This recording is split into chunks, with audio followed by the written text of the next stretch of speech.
से 9 प्रश्नों में से 8 प्रश्नों के उत्तर दिए, लेकिन 9वें प्रश्न का उत्तर नहीं दिया, क्योंकि वो 9वें प्रश्न का उत्तर चाहते थे कि पार्वती माता को मैं कुछ घटना के साथ दूंगा।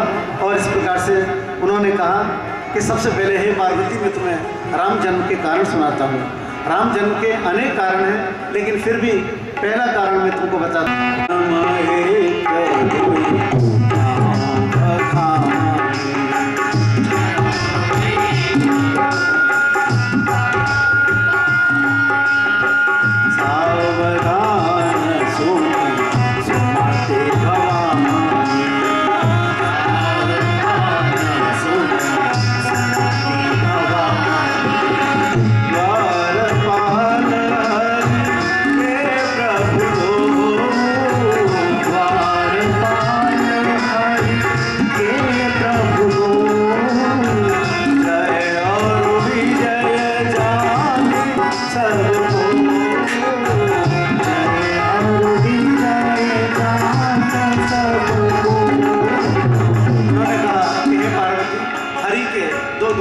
जय विजय उनका नाम था।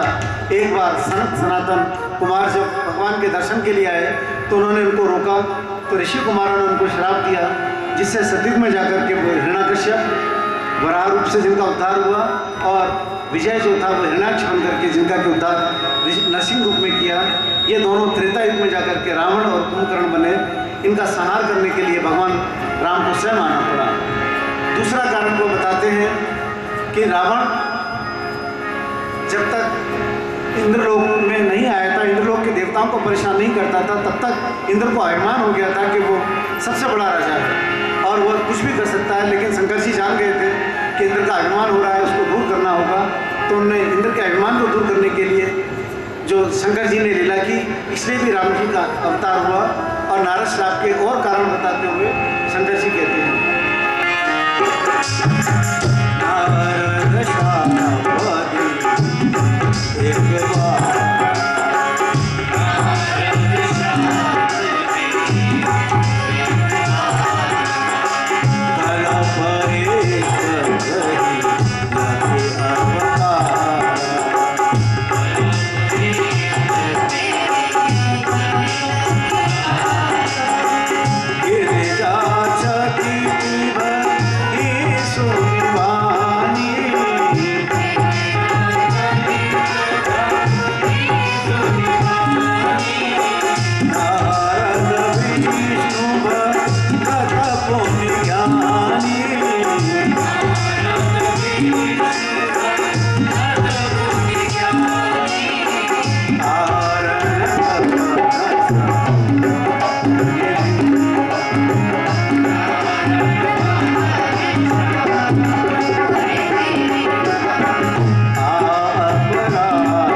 बार भगवान राम को पृथ्वी पर अवतार लेना पड़ा। तो पार्वती ने बहुत आश्चर्य किया कि वे तो नारद जी तो विष्णु भक्त हैं, हरि भगत हैं, उन्होंने श्राप किस कारण से दिया? स्वामी मुझे ये लीला थोड़ा सुनाइए, मेरा मन बहुत चिंतित है और मुझे इस बात का जानने में बहुत रुचि है कि आखिर रमापति भगवान ने ऐसा क्या अपराध किया जो उनको अपराध का नारद जी ने श्राप दिया। तो शंकर जी बताते हैं कि अपराध नहीं, ये केवल भगवान राम की ही लीला थी। एक बार नारद जी पवित्र धरती पर विचरण करते हुए सुंदर गुफा में गए। वहाँ पर उन्होंने देखा, उनका ध्यान लग गया और समाधि लगा करके वो बैठ गए। जब वो समाधि लगा करके बैठ गए, उनकी समाधि लंबी चलने लगी, तो इंद्र को डर लगने लगा कि क्या ये कहीं मेरे राज छीनने की समाधि तो नहीं है। तो इंद्र ने कामदेव को भेजा कि जाकर के और उनकी समाधि को भंग कर दो। कामदेव गए, बहुत प्रयास किया, लेकिन नारद जी की समाधि को जब वो भंग नहीं कर पाए तो कामदेव ने सोचा अब मैं ऐसा क्या करूं जिससे इनकी समाधि भंग हो जाए। तो होकर जो उनकी झूठी प्रशंसा करने लगा।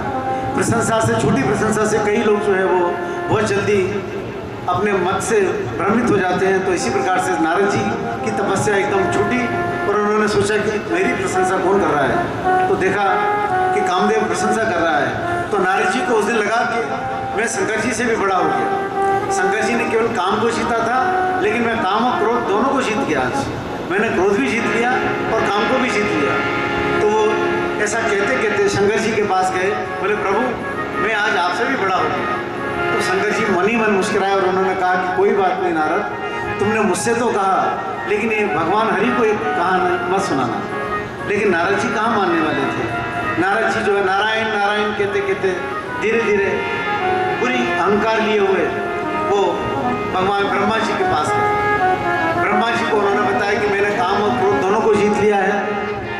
अब ब्रह्मा जी ने भी वही बात कही कि हे नारद सुनो, तुमने मुझे कहा कोई बात नहीं, लेकिन भगवान विष्णु को ये बात मत बताना। लेकिन होनी भगवान की होनी थी, और बार बार विनती करने के बाद, समझाने के बाद भी नारद नहीं मानते।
कैसे जल्दी से जल्दी भगवान के पास पहुंचूं और भगवान को सुनाऊं।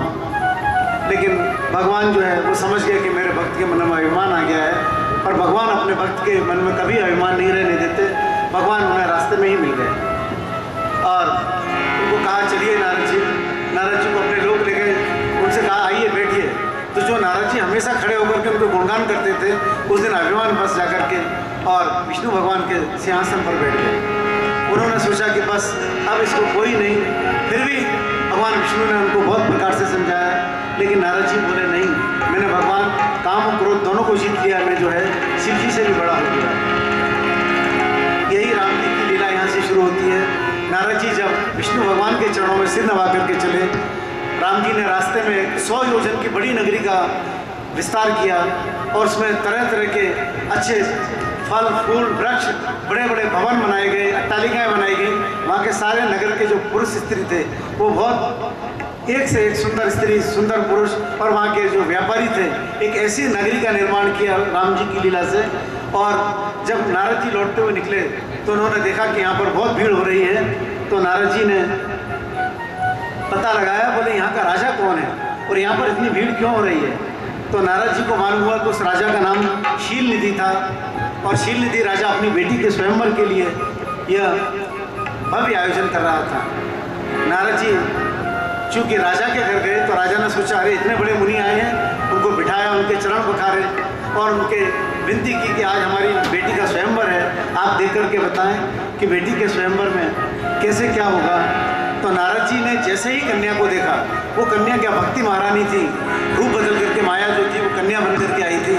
तो नारद जी इतने मोहित हुए कि अपना सारा वैराग्य और अपना सारा ध्यान भूल गए। लेकिन उन्होंने किसी के ऊपर प्रकट नहीं किया और राजकुमारी के गुण दोष बताने लगे, और उनकी बस यही इच्छा थी कैसे भी ये कन्या मुझे मिल जाए। इसके लिए उन्होंने सोचा कि मेरा रूप सुंदर होना चाहिए।